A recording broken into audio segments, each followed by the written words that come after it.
Hello friends, my name is Chatur Singh from Braj Nursing Paramedical Education Center, studying in BSc Nursing second year. Today we are going to talk about the renin-angiotensin mechanism.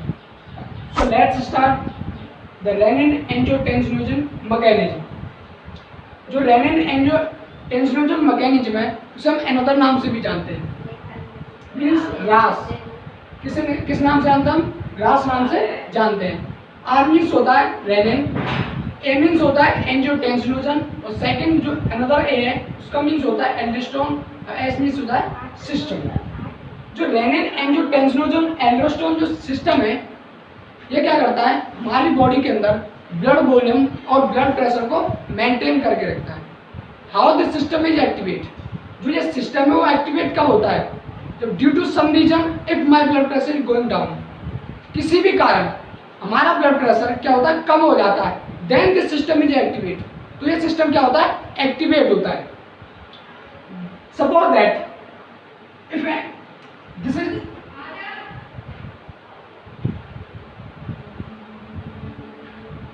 ये क्या है, एक circulatory system है, किसी person का एक circulatory system है।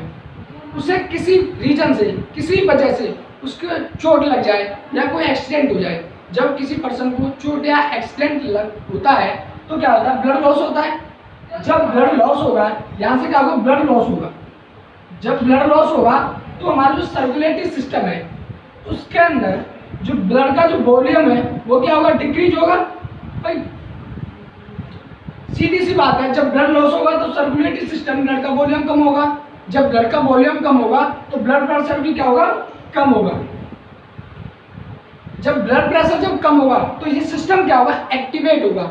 जब ये सिस्टम अपना फंक्शन करेगा, अपना वर्क करेगा, तो क्या होता है, जब ब्लड लॉस होगा तो ब्लड वॉल्यूम क्या होगा, कम होगा, तो ब्लड प्रेशर भी क्या होगा, कम होगा। जब ब्लड प्रेशर कम होगा, जो ब्लड जो सर्कुलेटरी सिस्टम के अंदर जो ब्लड का जो फ्लो है वो क्या कम हो रहा है। तो जो फ्लो कम हो रहा था तो क्या उसके अंदर जो सर्कुलेटरी सिस्टम के अंदर जो प्रेशर है वो भी क्या हो रहा है, कम हो रहा है। जब प्रेशर कम हो रहा है तो क्या होता है, हमारी जो किडनी है उसके लिए भी सप्लाई मिलती है। किसके द्वारा, रीनल आर्टरी के थ्रू। रीनल आर्टरी के थ्रू किडनी को सप्लाई मिलती है। और किडनी के अंदर क्या होते हैं, बहुत सारे नेफ्रॉन होते हैं। कितने नेफ्रॉन होते हैं, 1.2 मिलियन नेफ्रॉन्स होते हैं। ठीक है, तो जब रीनल आर्टरी के थ्रू ब्लड सप्लाई किडनी में आएगी और किडनी के अंदर क्या होते हैं, नेफ्रॉन होते हैं। तो नेफ्रॉन के अंदर क्या होगी, ब्लड सप्लाई भी क्या होगी, कम होगी। तो नेफ्रॉन में क्या होता है, एफरेंट आर्टरियोल्स के थ्रू, एफरेंट आर्टरियोल्स के थ्रू ब्लड कहाँ आएगा, एफरेंट आर्टरियोल्स में।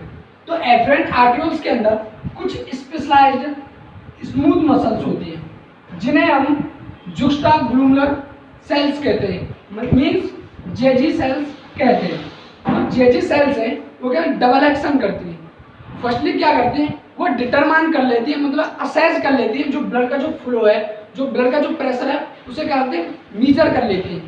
जब ब्लड प्रेशर क्या होता है, कम होता है, तो हमारे जो ग्लोमुलर सेल्स हैं, जो जेजी सेल्स हैं, वो फट से क्या होते हैं, एक्टिवेट हो जाएंगी। जब वो फट से एक्टिवेट हो जाएंगी तो एक हार्मोन का सिंथेसाइज करेंगी या रिलीज करेंगी, इसका नाम है रेनिन। तो जो रेनिन है वो रेनिन 2 टाइप्स के होते हैं। फर्स्ट जो रेनिन होता है वो होता है RENNIN और एक होता है RENIN। जो RENIN है ये कब सिंथेसाइज होता है या कब रिलीज होता है, जब क्या होता है, हमारा ब्लड प्रेशर कम होता है। जब ब्लड प्रेशर कम होगा तो क्या सिंथेसाइज होगा, रेनिन, ये वाला RENIN।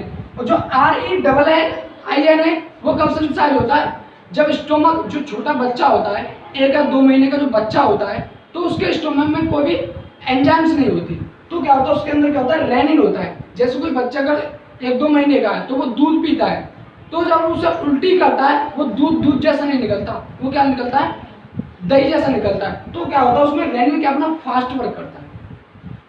ठीक है, नेक्स्ट हम बात करते हैं। तो जो हमारे जो जुक्स्टाग्लूमरल सेल्स है उन्होंने क्या किया, एक रेनिन नाम का जो हार्मोन है वो सिंथेसाइज किया, वो रिलीज किया। तो वह कहाँ पहुंच गया, एफरेंट आर्टरियोल्स में। और एफरेंट आर्टरियोल्स का जो डायमीटर है वो क्या होता है, थोड़ा बड़ा होता है। किसकी वजह है, एफरेंट आर्टरियोल्स की। जो एफरेंट आर्टरियोल्स का जो डायमीटर है वो क्या होता है, कम होता है, और इफरेंट का कम होता है और एफरेंट का क्या होता है, ज़्यादा होता है। तो रेनिन क्या होता है, एफरेंट आर्टरीज पे जो सेल्स हैं, जुक्ताग्लूमेरुलर जो सेल्स हैं, उनसे क्या होगा, रेनिन क्या होता है, रिलीज होता है।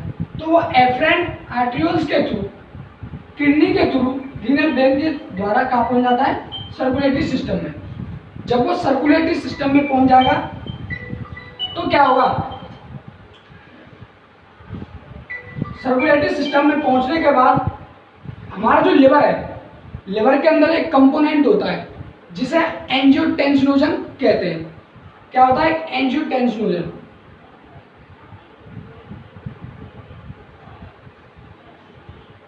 वो किस फॉर्म में प्रेजेंट होता है, इनएक्टिवेट। जो एंजियोटेंसिनोजन जो एक कंपोनेंट है लिवर के अंदर, वो इनएक्टिवेट फॉर्म है। तो जब जो रेनिन है, जो रेनिन कहाँ सर्कुलेटरी सिस्टम में आता है, तो हमारा लिवर क्या फट से क्या होता है, एक्टिवेट हो जाता है। जो फट से एक्टिवेट हो जाता है तो रेनिन क्या करता है, जो एंजियोटेंसिनोजन जो इनएक्टिवेट फॉर्म में जो कंपोनेंट है लिवर के अंदर, उसे क्या होता है, कन्वर्ट कर देता है एंजियोटेंसिन फर्स्ट में।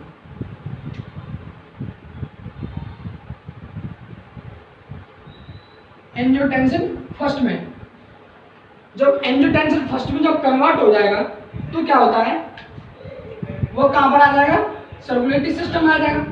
सर्कुलेटरी सिस्टम में आने के बाद जो एंजियोटेंसिन फर्स्ट है वो कहाँ जाएगा, लंग्स के अंदर। इससे क्या है, ये क्या है, लंग्स। लंग्स के अंदर क्या होती है, एल्वुलाइज होती है, बहुत सारी एल्वुलाइज होती है। जो एल्वुलाइज को जो फंक्शन होता है वो गैस एक्सचेंज करती है। जो O2 और CO2 होती है उनका क्या होता है, एक्सचेंज करती है। जो एल्वुलाइज है उनकी वॉल पर एक एस नाम का एंजाइम प्रेजेंट होता है। किस नाम का, एस नाम का, एंजियोटेंसिन कन्वर्टिंग एंजाइम। ये एंजाइम प्रेजेंट होता है। जो एंजियोटेंसिन फर्स्ट जब लंग्स में जाएगा तो लंग्स में जाकर जो एल्वुलाइज की जो वॉल है उस पर एस नाम का एक एंजाइम प्रेजेंट होता है। वो क्या करता है, एंजियोटेंसिन फर्स्ट को एंजियोटेंसिन सेकंड में कन्वर्ट कर देता है। किस में कन्वर्ट कर देगा, एंजियोटेंसिन फर्स्ट में, सॉरी सेकंड में। तो एंजियोटेंसिन फर्स्ट कहाँ पहुंचा, सर्कुलेटरी सिस्टम में पहुंचता है। सर्कुलेटरी सिस्टम में पहुंचने के बाद लंग्स में जाता है और लंग्स की जो अंदर जो एल्वुलाइज है उनकी वॉल पर एक एस नाम का एंजाइम प्रेजेंट होता है जिसे हम एंजियोटेंसिन कन्वर्टिंग एंजाइम कहते हैं। वो क्या करता है, एंजियोटेंसिन फर्स्ट को एंजियोटेंसिन सेकंड में कन्वर्ट कर देता है। जब एंजियोटेंसिन सेकंड क्या होता है, सर्कुलेटरी सिस्टम में आता है तो वो कहाँ पहुंचता है, लेफ्ट एट्रियम में। लेफ्ट एट्रियम में कैसे पहुंचेगा, जो लंग्स को जो सप्लाई देती है आर्टरी वो क्या होती है, पल्मोनरी आर्टरी होती है। और जो लंग्स से जो सप्लाई लेके जाती है, हार्ट के लिए जो सप्लाई देती है, जो हार्ट के पास जो ब्लड को लेकर जाती है, उनका नाम क्या है, पल्मोनरी वेन। वो पल्मोनरी वेन कितनी होती है, 4 होती है। 2 ये है और 2 ये। तो 4 पल्मोनरी वेन जो लंग्स से ब्लड को ले जाकर कहाँ पर छोड़ देते हैं, लेफ्ट एट्रियम में। तो ब्लड कहाँ पहुंच गया हमारा, लेफ्ट एट्रियम। इसके ब्लड के अंदर क्या है, एंजियोटेंसिन सेकंड। जो हार्ट है वो क्या करेगा, ब्लड को पंप कर देगा। ब्लड को पंप करने के बाद ब्लड कहाँ से निकल जाएगा, एओर्टा के थ्रू कहाँ पहुंच जाएगा, बाहर पहुंच जाएगा। तो बाहर पहुंचने के बाद क्या करता है, जो एंजियोटेंसिन सेकंड है वो क्या करेगा,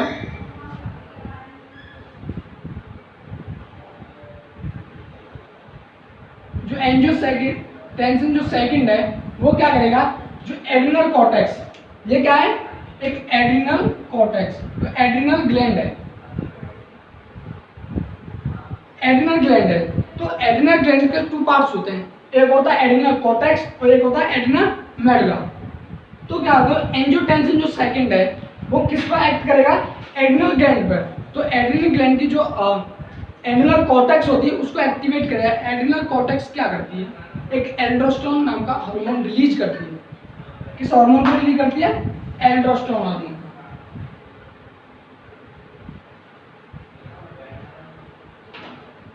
अब क्या होता है, एंजियोटेंसिन सेकंड एड्रिनल ग्लैंड पर एक्ट करेगी और क्या रिलीज करवाएगी, एल्डोस्टेरोन हार्मोन। तो एड्रिनल कॉर्टेक्स कौन सा हार्मोन रिलीज करेगी, एल्डोस्टेरोन हार्मोन। अब एल्डोस्टेरोन हार्मोन का जो फंक्शन है वो क्या करता है, इट हेल्प एब्जॉर्प्शन Na+, ये कहता है Na+ का एब्जॉर्प्शन करवाता है। किसका? Na+ का एब्जॉर्प्शन करवाता है। जब एड्रिनल कॉर्टेक्स एल्डोस्टेरोन का जो रिलीज करेगी तो वह कहां पर जाएगा? सर्कुलेटरी सिस्टम में जाएगा। एल्डोस्टेरोन सर्कुलेटरी सिस्टम में पहुंच जाता है। जब एल्डोस्टेरोन सर्कुलेटरी सिस्टम में पहुंच जाएगा तो क्या होगा, वो सर्कुलेटरी सिस्टम में मूवमेंट करेगा। मूवमेंट करने के बाद वो रीनल आर्टरी के थ्रू किडनी में आएगा। किडनी में आएगा और वो कहाँ पहुंचेगा? ग्लोमेरुलस। तो क्या होगा, एल्डोस्टेरोन कहाँ होता है? यहाँ एक्ट करेगा, यहाँ अपना फंक्शन करेगा। तो क्या होगा, ये जो एल्डोस्टेरोन है उसका मैंने फंक्शन बताएगा, Na+ का एब्जॉर्प्शन कराता है। तो जो पीसीटी है, ये क्या है? पीसीटी। पीसीटी क्या है? पीसीटी क्या करेगी? Na+ का एब्जॉर्प्शन करना स्टार्ट कर देगी। क्योंकि जो ब्लड का जो फ्लो है, जो ब्लड का जो फ्लो हो रहा है वो क्या रहा है? बहुत ही कम हो रहा है। मतलब ब्लड का जो वॉल्यूम कम हो रहा है। जब ब्लड का वॉल्यूम कम हो जाएगा तो ब्लड फ्लो भी क्या होगा? कम होगा। तो एल्डोस्टेरोन का जो मेन जो रोल है वो क्या करता है? Na+ का एब्जॉर्प्शन करवाता है, ज़्यादा से ज़्यादा Na+ का एब्जॉर्प्शन करवाता है। जब पीसीटी क्या करती है? Na+ का एब्जॉर्प्शन करती है। सपोज दैट एक नदी है और उसमें क्या होता है? बहुत सारे आम बह रहे हैं। वो क्या? स्लो मोशन में चल रही है, मतलब स्लो मोशन में बह रही है, धीरे धीरे बह रही है। और आपकी उस आम को उठाने की जो वर्क होगा, वो काम होगा, जो उठाने की जो एक्टिविटी होगी वो क्या होगी? फास्ट होगी या कम होगी? भाई फास्ट होगी, क्योंकि वो क्या है? स्लो बह रही है। तो इसी जगह वही है, जो ब्लड वॉल्यूम है, जो ब्लड जो फ्लो हो रहा है इसमें क्या बहुत ही स्लो हो रहा है, क्योंकि ब्लड प्रेशर क्या होगा? कम हो गया, तो ब्लड फ्लो भी क्या होगा? कम होगा। इसकी वजह से पीसीटी क्या करता है? Na+ का एब्जॉर्प्शन करता है। लेकिन जो Na+ एब्जॉर्प्शन करने का जो वर्क होता है वो होता है डीसीटी का। किसका होता है? DCT, distinct convoluted tubules. तो जो Na+ एब्जॉर्प्शन करने का काम किसका होता है? डीसीटी का होता है। तो जब डीसीटी Na+ का एब्जॉर्प्शन नहीं करेगा, उसका एब्जॉर्प्शन पीसीटी करेगा, तो क्या होगी? जो डीसीटी की जो सेल्स क्या होगी? स्वेलिंग हो जाएगी उन पर। जो इसकी जो सेल्स हो गया स्वेलिंग, एक तरफ स्वेलिंग हो जाएगी। जब डीसीटी क्या होगा? जब उसकी सेल्स क्या होंगी? स्वेलिंग हो जाएगी। जो डीसीटी में क्या स्वेलिंग होगी, क्योंकि उसका जो काम है वो खुद नहीं करे, उसका काम क्या होता है? पीसीटी कर रहा है। डीसीटी अपना वर्क नहीं करेगी तो एक क्या होगी? कमांड भेजेगी, एक मैसेज करेगी। हमारी पूरी ऑल ओवर बॉडी को जो कंट्रोल करने वाला जो सिस्टम्स होता है वो क्या है? नर्वस सिस्टम क्या होता है? एक ब्रेन होता है। तो क्या होगी? डीसीटी अपनी कमांड किसको भेजेगी? ब्रेन को भेजेगी। तो डीसीटी क्या होता है? अपनी कमांड भेजेगी किसको? ब्रेन को। तो ब्रेन क्या करता है? डीसीटी ब्रेन से कहेगी कि जो मेरा जो वर्क है Na+ एब्जॉर्प्शन करने का वर्क है वो कौन कर रहा है? पीसीटी कर रहा है। तो क्या होगा? ब्रेन क्या करेगा? फट से एक्टिवेट होगा। जब ब्रेन फट से एक्टिवेट होगा तो वो किसको एक्टिवेट करेगा? हाइपोथैलेमस को, उसको स्टिमुलेट कर देगा। जब हाइपोथैलेमस जब स्टिमुलेट हो जाएगा तो एक हार्मोन रिलीज करता है, TRH hormone, thyrotropin releasing hormone. वो क्या होता है? जब थायरोट्रोपिन रिलीजिंग हार्मोन किस पे एक्ट करता है? पोस्टीरियर पिट्यूटरी ग्लैंड पर। पिट्यूटरी मेनली क्या होता है? पिट्यूटरी ग्लैंड पे एक्ट करता है। तो पिट्यूटरी ग्लैंड जब एक्टिवेट होगी, जब स्टिमुलेट होगी, तो वो क्या? पोस्टीरियर पिट्यूटरी ग्लैंड से एक हार्मोन रिलीज होता है, उसे हम बोलते हैं ADH hormone, anti diuretic hormone. ये एंटी डाययूरेटिक हार्मोन कहाँ पहुंचेगा? हमारे सर्कुलेटरी सिस्टम में पहुंचेगा। या आप जानते हो कि कोई भी हार्मोन रिलीज होता है, सिंथेसाइज होता है, तो वो डायरेक्टली कहाँ जाता है? हमारे ब्लड स्ट्रीम में जाता है। तो ADH हार्मोन जब पोस्टीरियर पिट्यूटरी ग्लैंड से सिंथेसाइज होगा, रिलीज होगा, तो वो कहाँ पहुंचेगा? हमारे ब्लड स्ट्रीम, मतलब सर्कुलेटरी सिस्टम में पहुंचेगा। जब सर्कुलेटरी सिस्टम में पहुंच जाएगा तो वो रीनल आर्टरी के थ्रू किडनी में होकर कहाँ पहुंचेगा? नेफ्रॉन में पहुंचेगा। नेफ्रॉन में पहुंचेगा। एक बात ध्यान रखना, जो हमारी जो किडनी होती है उसमें क्या होती है? 1.2 मिलियन नेफ्रॉन्स होते हैं और हर नेफ्रॉन के अंदर एफरेंट आर्ट्रियोल्स होते हैं और हर एफरेंट आर्ट्रियोल्स के अंदर जेजी सेल होती है, मीन्स जस्टा ग्लोमुलर सेल्स होती है। ठीक है, तो इसका मीन्स हुआ कि every nephron is blood pressure measuring device. प्रत्येक नेफ्रॉन क्या करता है? ब्लड प्रेशर को मीजरिंग करता है। मतलब ये नेचर का सबसे बड़ा मास्टरपीस है, ठीक है। तो क्या होगा, एडीएच हार्मोन है, जो एडीएच हार्मोन सर्कुलेटरी सिस्टम से रीनल आर्टरी के थ्रू कहाँ पहुंचता है, नेफ्रॉन में पहुंचता है। तो नेफ्रॉन से क्या होगा, नेफ्रॉन से एडीएच हार्मोन कहाँ जाएगा, कलेक्टिंग डक्ट पे एक्ट करेगा, कलेक्टिंग डक्ट। इसे हम शॉर्ट में क्या बोल सकते हैं, सीडी, कलेक्टिंग डक्ट। तो कलेक्टिंग डक्ट अपना फंक्शन स्टार्ट कर देगी। जैसे एडीएच हार्मोन यहाँ एक्ट करेगा तो कलेक्टिंग डक्ट क्या करेगी, जो H2O है, जो वाटर है, उसका एब्जॉर्प्शन करना स्टार्ट कर देगी। इससे पहले क्या होता है, कलेक्टिंग डक्ट यूरिन के थ्रू वाटर को कहता है एक्सक्रिएट कर देती है। तो क्या होता है, जब एडीएच इस जगह एक्ट करेगा, अपना फंक्शन करेगा, तो कलेक्टिंग डक्ट क्या करेगी, H2O का एब्जॉर्प्शन करेगी, ज़्यादा से ज़्यादा H2O का एब्जॉर्प्शन करेगी। एब्जॉर्प्शन करने के बाद collecting duct H2O means water को सर्कुलेटरी सिस्टम में डाल देगी। तो वाटर क्या हुआ, सर्कुलेटरी सिस्टम में गया। जब सर्कुलेटरी सिस्टम में H2O गया तो क्या हुआ भाई, ब्लड का वॉल्यूम बढ़ा। जब ब्लड का वॉल्यूम बढ़ेगा तो ब्लड प्रेशर क्या हुआ, ऑटोमेटिकली बढ़ जाएगा। तो ब्लड प्रेशर बढ़ा तो क्या हुआ, इस मैकेनिज्म के थ्रू ब्लड प्रेशर क्या हुआ, हमारा बढ़ा। तो ब्लड प्रेशर तो बढ़ गया, लेकिन हम एक बात भूल जाते हैं कि जिस पेशेंट को जो इंजर्ड हुआ था, चोट हुआ था, जो एक्सीडेंट हुआ था, उसे जो ब्लड लॉस हो रहा था, उस पेशेंट को हम उठाकर कहाँ ले जाते हैं, हॉस्पिटल ले जाते हैं। तो हॉस्पिटल में क्या होता है, डॉक्टर मिलता है। तो डॉक्टर क्या करता है, जिस जगह से वो कट हुआ है या जिस जगह से इंजर्ड हुआ है, उस जगह वो क्या करते हैं, डॉक्टर स्टिचिंग लगा देते हैं, स्टिचिंग टाँके लगा देते हैं। तो क्या हुआ, जो बाहर की तरफ जो ब्लड फ्लो हो रहा था वो क्या होगा, कम हो जाएगा, ब्लड फ्लो क्या होगा, बंद हो जाएगा, प्रॉपर तरीके से बंद हो जाएगा ब्लड का फ्लो। और जो ब्लड का जो फ्लो है वो कम हो गया है जिसकी तरफ, और जो ब्लड का जो इसके अंदर जो ब्लड फ्लो था, पहले ही हमने क्या होता ब्लड वॉल्यूम इसका बढ़ा रखा था, क्योंकि एडीएच हार्मोन ने क्या होता है, H2O का एब्जॉर्प्शन करने के सर्कुलेटरी सिस्टम में डाल रखा था। तो इसलिए इसका ब्लड वॉल्यूम बढ़ गया, ब्लड वॉल्यूम बढ़ेगा तो ब्लड प्रेशर बढ़ेगा। तो और क्या हुआ, एक सिस्टम क्या होता है, इस जगह क्या होता है, हम क्या होता है, स्टिचिंग लगा देते हैं। जब स्टिचिंग लग जाएगी, जो यहाँ ब्लड का जो फ्लो हो रहा था, वो ब्लड हमारा जो लॉस हो रहा था, उसका जो प्रेशर बाहर लग रहा था, वो प्रेशर कहाँ होगा, भीतर लगेगा, सर्कुलेटरी सिस्टम में। हमारे सिस्टम के अंदर क्या होगा, ये प्रेशर लगेगा। जब सर्कुलेटरी सिस्टम के अंदर ये प्रेशर लगेगा, और ऑलरेडी हमने क्या होता है, प्रेशर बढ़ा रखा है। तो जो सर्कुलेटरी जो ये वाला प्रेशर और ये दोनों प्रेशर क्या होंगे, आपस में मिल जाएंगे। तो मिलेंगे तो क्या होगा, हमारा जो प्रेशर और ज़्यादा बढ़ जाएगा। तो हद से ज़्यादा क्या होगा, हमारा प्रेशर बढ़ जाएगा। तो ये प्रेशर क्या होगा, इसके अंदर सर्कुलेटरी सिस्टम के अंदर क्या होगा, ब्लड प्रेशर बढ़ गया। तो क्या होगा, जब ब्लड प्रेशर बढ़ जाएगा तो ब्लड क्या होगा, इंफीरियर वेना केवा और सुपीरियर वेना केवा के थ्रू कहां पर जाएगा, राइट एट्रियम में जाएगा। जब हमारा जो ब्लड का जो वॉल्यूम है, जो ब्लड है, वो कहां पर पहुंचा, सुपीरियर वेना केवा और इंफीरियर वेना केवा के थ्रू राइट एट्रियम में पहुंचता। जब राइट एट्रियम में क्या होता है, एक रिसेप्टर्स प्रेजेंट होते हैं। उन रिसेप्टर का जो वर्क होता है, वो क्या करते हैं, ब्लड को रिसीव करते हैं। ब्लड को रिसीव करने के बाद वो क्या करते हैं, मेजर करते हैं जो ब्लड का जो प्रेशर आ रहा है, जो हमारे राइट एट्रियम में जो ब्लड का जो प्रेशर आ रहा है, superior vena cava inferior vena cava के थ्रू जो राइट एट्रियम में जो प्रेशर आ रहा है, वो कैसा है, कम है या ज़्यादा। तो इस चीज़ को क्या कहते हैं, मेजर या असेस कर लेते हैं रिसेप्टर्स। जब वो रिसेप्टर रिसीव करते हैं तो वो क्या असेस करते हैं कि ब्लड प्रेशर क्या हुआ, बढ़ा हुआ है, ब्लड प्रेशर ज़्यादा आ रहा है।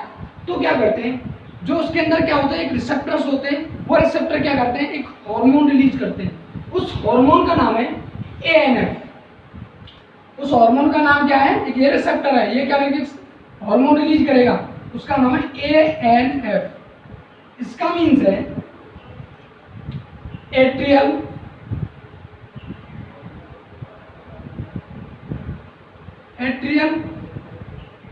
नेट्री यूरेटिक फैक्टर। तो ये रिसेप्टर क्या करता है, एक ANF नाम का एक हार्मोन रिलीज करता है। जब ANF नाम का जो हार्मोन जो रिलीज होगा तो क्या होगा, राइट एट्रियम में क्या हुआ, एएनएफ नाम का एक हार्मोन रिलीज हुआ। वो हार्मोन क्या करता है, राइट एट्रियम से लेफ्ट वेंट्रिकल, और इस प्रकार क्या होता है, हम अयोटा के थ्रू वो क्या होता है बाहर निकल जाता है। जब वो क्या होगा, अयोटा के थ्रू जो एएनएफ है वो एएनएफ क्या होगा, अयोटा के थ्रू बाहर निकल जाएगा। जब एएनएफ अयोटा के थ्रू बाहर निकल जाएगा तो वो कहां पर एक्टिवेट करेगा, कहां पर वर्क करेगा, एड्रिनल ग्लैंड पर। किस पर करेगा, एड्रिनल ग्लैंड पर। तो एड्रिनल जो ग्लैंड का जो फंक्शन क्या कर रही थी, एड्रिनल एक एल्डोस्टेरोन नाम का एक हार्मोन रिलीज कर रही थी। जो एल्डोस्टेरोन नाम का जो हार्मोन रिलीज हो रहा था उसको क्या करेगा, जो एनएफ नाम का जो हार्मोन है वो इनहिबिट कर देगा। इनहिबिट मींस रोक देगा उसके सीक्रेशन को। जो एल्डोस्टेरोन नाम का जो हार्मोन रिलीज हो रहा था उसके सीक्रेशन को, उसके सिंथेसिस को क्या करता है, इनहिबिट कर देगा एएनएफ। जब क्या होता है, एल्डोस्टेरोन हार्मोन का लेवल क्या होगा, कम हो जाएगा या उसका सीक्रेशन कम हो जाएगा, तो क्या होगा, एड्रिनल कॉर्टेक्स क्या होती है, उसका सीक्रेशन नहीं करेगी। जब उसका सीक्रेशन कम होगा तो क्या होगा, ब्लड स्ट्रीम या सर्कुलेटरी सिस्टम के अंदर क्या होगा, एल्डोस्टेरोन का जो लेवल वो कम हो जाएगा या बंद हो जाएगा। जब बंद हो जाएगा उसका जब एल्डोस्टेरोन हार्मोन नहीं होगा सर्कुलेटरी सिस्टम के अंदर, तो क्या होगा, और जो एल्डोस्टेरोन जो क्या काम करवा रहा था, पीसीटी पर क्या काम करवा रहा था, Na+ का एब्जॉर्प्शन करवा रहा था। जब एल्डोस्टेरोन ही नहीं है तो Na+ का क्या होगा, यहाँ पर क्या होता है, एल्डोस्टेरोन नहीं है। जब एल्डोस्टेरोन नहीं है तो Na+ का भी एब्जॉर्प्शन पीसीटी नहीं करेगा। जब पीसीटी Na+ का एब्जॉर्प्शन नहीं करेगा तो एब्जॉर्प्शन कौन करेगा, डीसीटी करेगा अपना। अब डीसीटी को क्या होता है, अपना वर्क मिल जाता है। उसका जो वर्क था Na+ का एब्जॉर्प्शन करना, तो डीसीटी को उसका काम मिल गया, Na+ का एब्जॉर्प्शन करना मिल गया। जब Na+ का एब्जॉर्प्शन डीसीटी करेगा तो जो डीसीटी ने जो कमांड भेजी थी, जो रिपोर्ट करी थी ब्रेन को, तो वो अपनी कमांड को क्या कर लेगा, वापस कर लेगा कि मेरी जो काम था वो मुझे मिल गया। तो ब्रेन क्या करेगा, ब्रेन में क्या होगा, अपना एडीएच हार्मोन रिलीज करना बंद कर देगा। जब एडीएच हार्मोन जो रिलीज करना जब बंद हो जाएगा तो वो क्या होगा, कहाँ पर एडीएच हार्मोन कहाँ वर्क कर रहा था, कलेक्टिंग डक्ट पर। तो कलेक्टिंग डक्ट में क्या वर्क कर रहा था, कलेक्टिंग डक्ट क्या करेगा, जो यूरिन का जो एब्जॉर्प्शन, जो वाटर का जो एब्जॉर्प्शन कर रही थी कलेक्टिंग डक्ट, उसका एब्जॉर्प्शन नहीं करेगी, वह यूरिन के थ्रू एक्सक्रीट कर देगी। जब यहाँ पे क्या होगा, H2O को भी क्या होगा, एब्जॉर्प्शन नहीं होगा। तो H2O क्या होगा, वाटर क्या होगा, सर्कुलेटरी सिस्टम में नहीं जाएगा। तो इस प्रकार जब H2O क्या होगा, सर्कुलेटरी सिस्टम में नहीं जाएगा तो ब्लड का वॉल्यूम थोड़ा सा कम होगा। जब ब्लड का वॉल्यूम होगा कम होगा तो ब्लड प्रेशर भी क्या होगा, मेंटेन हो जाएगा, रेगुलेट हो जाएगा। तो इस मैकेनिज्म के थ्रू हम टोटल पूरी मैकेनिज्म के थ्रू क्या होता है, हम अपने ब्लड प्रेशर को, ब्लड वॉल्यूम को मेंटेन या रेगुलेट करके रखते हैं। इसे हम द रेनिन एंजियोएल्डोस्टेरोन सिस्टम कहते हैं। नेक्स्ट हम बात करेंगे इसके एक फ्लो चार्ट के बारे में, तो उससे आप इजीली और समझ सकते हैं। अब हम बात करते हैं द रेनिन एंजियोएल्डोस्टेरोन सिस्टम का फ्लो चार्ट, जिसके माध्यम से हम पढ़ेंगे जो हमारा ब्लड प्रेशर है, ब्लड वॉल्यूम, वो कैसे रेगुलेट होता है। तो क्या होता है, जो एंजियोटेंसिनोजन है वो लिवर के अंदर एक कंपोनेंट होता है जो कि इनएक्टिवेट फॉर्म में प्रेजेंट होता है।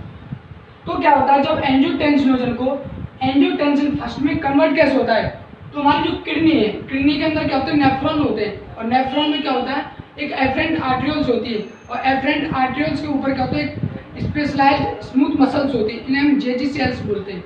वो जेजी सेल किसका सिंथेसाइज करती है या किसका रिलीज करती है, रेनिन का। तो रेनिन क्या करता है, एंजियोटेंसिनोजन को क्या करता है, एंजियोटेंसिन में कन्वर्ट कर देता है, मतलब एंजियोटेंसिन फर्स्ट में कन्वर्ट कर देता है। तो एंजियोटेंसिन फर्स्ट क्या होता है, कहाँ पर जाता है, लंग्स के अंदर, और लंग्स के अंदर क्या होती है, एल्वेलाइज होती है, और एल्वेलाइज की सरफेस पर एक एस नाम का एक एंजाइम प्रेजेंट होता है। वो क्या काम करता है, एंजियोटेंसिन फर्स्ट को एंजियोटेंसिन सेकंड में कन्वर्ट कर देता है। तो क्या होता है, एस नाम का मतलब angiotensin converting enzyme angiotensin first को एंजियोटेंसिन सेकंड में कन्वर्ट कर देगा। तो एंजियोटेंसिन सेकंड एड्रिनल ग्लैंड पर एक्ट करेगी।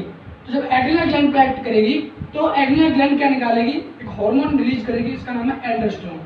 एल्डोस्टेरोन निकालेगी तो एल्डोस्टेरोन क्यों क्या करता है, Na+ का एब्जॉर्प्शन कराता है। तो इसका Na+, जब एल्डोस्टेरोन Na+ रिलीज करेगी तो क्या होगा, उसका रीएब्जॉर्प्शन होगा। Na+ का जब रीएब्जॉर्प्शन होगा तो Na+ का जो वर्क है वो क्या करता है, होल्ड करके रखता है वाटर को। तो ठीक है, जब रीएब्जॉर्प्शन होगा जब क्या होगा, वाटर का जो एक्सक्रिएशन नहीं होगा, रीएब्जॉर्प्शन होगा तो ब्लड वॉल्यूम बढ़ेगा। जब ब्लड का जो वॉल्यूम बढ़ जाएगा तो क्या होगा, वैसो कॉन्ट्रैक्शन हो गई। वैसो कॉन्ट्रैक्शन, वेसल्स क्या होंगे, कॉन्ट्रैक्ट होंगे। तो जो वेसल कॉन्ट्रैक्ट होंगी तो क्या होंगे, ब्लड प्रेशर क्या होगा, बढ़ जाएगा। तो इस कंडीशन में क्या हो रहा है, ब्लड प्रेशर बढ़ रहा है। जब ब्लड प्रेशर बढ़ता है तो क्या होगा, हमारे हार्ट के अंदर राइट एट्रियम में एक रिसेप्टर्स प्रेजेंट होते हैं। वो क्या करते हैं, ब्लड प्रेशर को मेजर करते हैं। मेजर करने के बाद अगर ब्लड प्रेशर हाई है तो एक क्या हार्मोन रिलीज करते हैं, उसे क्या बोलते हैं, एएनएफ, मतलब एट्रियल नाइट्रोयूरेटिक फैक्टर।